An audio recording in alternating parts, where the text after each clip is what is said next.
మామూలుగా ఏ సినిమా అయినా మహా అంటే 6 నెలలు లేదా సంవత్సరం. రాజమౌళి లాంటోళ్ళైతే 2 ఏళ్ళు, 3 ఏళ్ళు. కానీ 'గామి' సినిమా ఏకంగా 5 సంవత్సరాల షూటింగ్ జరుపుకుంది. ఇలా జరుపుకొని వార్తల్లో నిలిచింది. ట్రైలర్ రిలీజ్ కాగానే విజువల్ చూసి అందరూ షాక్ అయ్యారు. అంచనాలు పెరిగిపోయాయి. ఎప్పుడు థియేటర్లకు వస్తుందా అని ఎదురు చూశారు. ఇప్పుడు శివరాత్రి కానుకగా 'గామి' థియేటర్లకు విడుదలైంది. ఇస్వక్ సేన్ అఘోర్గా నటించిన ఈ మూవీ ఎలా ఉంది?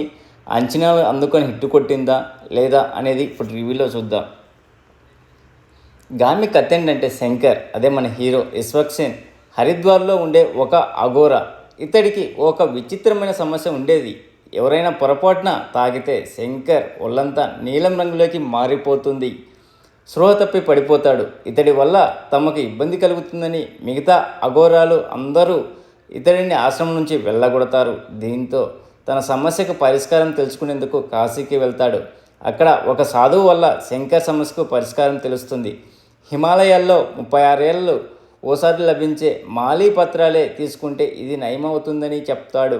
దీంతో శంకర్ హిమాలయాలకు ప్రయాణం మొదలు పెడతాడు. ఇతడికి జాహ్నవి అంటే మన హీరోయిన్ చౌందిని చౌదరి కూడా తోడు వెళ్తుంది. మరి శంకర్కు చివరకు మాలీ పత్రాలు సాధించాడా? అలాగే శంకర్ ఆలోచనలో వచ్చే ఉమా, హారిక పెద్ద, సిటీ 33 మహమ్మద్ సమూద్ ఎవరు తెలియంటే 'గామి' చూడాల్సిందే. ఎలా ఉందంటే 'గామి' గురించి ఒక మాటలో చెప్పాలంటే బొమ్మ బ్లాక్ బాస్టర్. రెగ్యులర్ కమర్షియల్ సినిమాలు చూసే వాళ్ళకు ఈ సినిమా నచ్చదు. కానీ డిఫరెంట్ మూవీస్, అందులో హాలీవుడ్ స్టైల్లో ఆఫ్ ఫిల్మ్ మేకింగ్ ఉండే చిత్రాలు చూసే వాళ్ళకు 'గామి' చాలా బాగా నచ్చుతుంది. మెమొరబుల్ ఎక్స్పీరియన్స్ ఇస్తుంది. అలా అని ఈ సినిమాలో లోటుపాట్లు లేవా అంటే ఉన్నాయి. కానీ ఓవరాల్గా చూసుకుంటే మాత్రం టాలీవుడ్లోనే గుర్తుండిపోయే చిత్రాల్లో ఇది ఒకటిగా నిలుస్తుందని చెప్పడంలో ఎలాంటి సందేహం లేదు. హరిద్వార్లో అఘోరాల ఆశ్రమంలో ఉండే ఒకటికి శంకర్ని చూపించి నేరుగా కథ మొదలుపెట్టేశారు.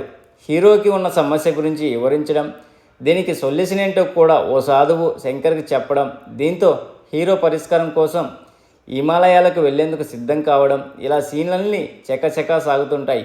ఈ ట్రాక్ సమాంతరంగా ఉండే ఇండో చైనీస్ బోర్డర్లో ఓ రీసెర్చ్ ల్యాబ్లో ఉండే అబ్బాయి, దక్షిణ భారతదేశంలో దేవదాసి అనే ఊరిలో ఉమా అనే అమ్మాయి కథ సమాంతరంగా చూపిస్తుంటారు. దీంతో అసలు ఈ ముగ్గురికి కనెక్షన్ ఏంటా అని ఓపు క్యూరియాసిటీ కలిగిస్తుంది. శంకర్ అసలు మాలీ పత్రాలు ఎలా సాధిస్తాడనే టెన్షన్ వైపు నుంచి ఉంటుంది.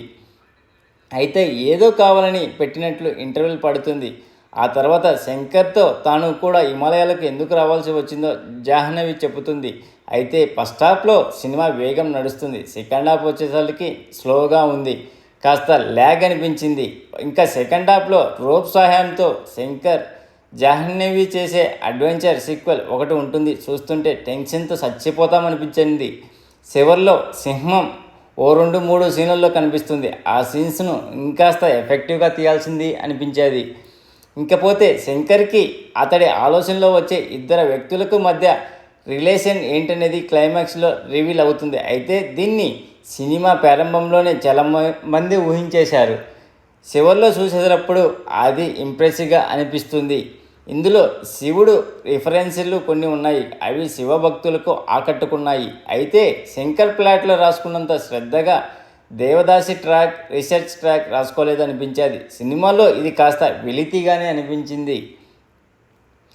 ఎవరెలా పర్ఫార్మెన్స్ చేశారంటే మాస్ కమర్షియల్ పాత్రలో మనకు తెలిసిన విశ్వక్ సేన్ ఇందులో అఘోరా శంకర్గా కొత్తగా కనిపించాడు. సినిమా అంతా కూడా ఒక కాస్ట్యూమ్తోనే ఉన్నాడు. చెప్పాలంటే ఇందులో అతడి హీరో కాదు, కథలో ప్రధాన పాత్రధారి అంతే. ఆ క్యారెక్టర్కి పర్ఫెక్ట్గా సెట్ అయిపోయాడు. ఇంకా సిటీ 33 పాత్ర చేసిన మహమ్మద్ సయద్, దుర్గా పాత్ర చేసిన హారిక అనే చైల్డ్ ఆర్టిస్ట్ వాళ్ళకిచ్చిన పాత్రల్లో ఆకట్టుకున్నారు. చౌందిని చౌదరి రోల్ ఉన్నంతంగా బాగా చేసింది. మిగిలిన వాళ్ళంతా తమ పాత్రలకు ఓకే అనిపించేది. ఈ సినిమా కోసం ఏళ్ళు కష్టపడిన దర్శకుడు విద్యాధర్ను ఎంత మెచ్చుకున్నా తక్కువే. సినిమా మొదలైన దగ్గర నుంచి క్లైమాక్స్ వరకు చాలా అంటే చాలా ఇంప్రెషన్ చేశాడు. ఒక కొత్త దర్శకుడు ఈ రేంజ్లో సినిమా తీశాడంటే నమ్మలేం. అతడి తర్వాత సినిమాటోగ్రాఫర్ విశ్వనాథ్ ర్యాంపీ హిమాలయాలను చాలా బాగా క్యాప్చర్ చేశాడు. గ్రాఫిక్స్ కూడా అద్భుతంగా అనిపించాయి. ఈ సినిమాకు కథ ఎంత ప్లస్ అయిందో సంగీతం అంతకు మించి ప్లస్ అయింది. స్పీకర్ అగస్తి పాటలు, నరేష్ కుమార్ బ్యాక్గ్రౌండ్ మ్యూజిక్ సినిమాని మరో స్థాయికి నిలబెట్టాయి. ఓవరాల్గా చెప్పుకుంటే గ్రామీ ఒక డిఫరెంట్ అటెంప్ట్ కథ. ఎలాంటి అంచనాలు లేకుండా వెళ్ళండి, మిమ్మల్ని అంతకు మించి ఆశ్చర్యపరుస్తుంది. ఓవరాల్గా సినిమాకు రేటింగ్ ఇవ్వాల్సి వస్తే అవుట్ ఆఫ్ 5 గాను 2.5 ఇవ్వచ్చు ఫ్రెండ్స్. ప్లీజ్ ఫ్రెండ్స్, లైక్ చేయకపోతే లైక్ చేయండి, కొత్తగా వచ్చిన వాళ్ళు సబ్స్క్రైబ్ చేయండి.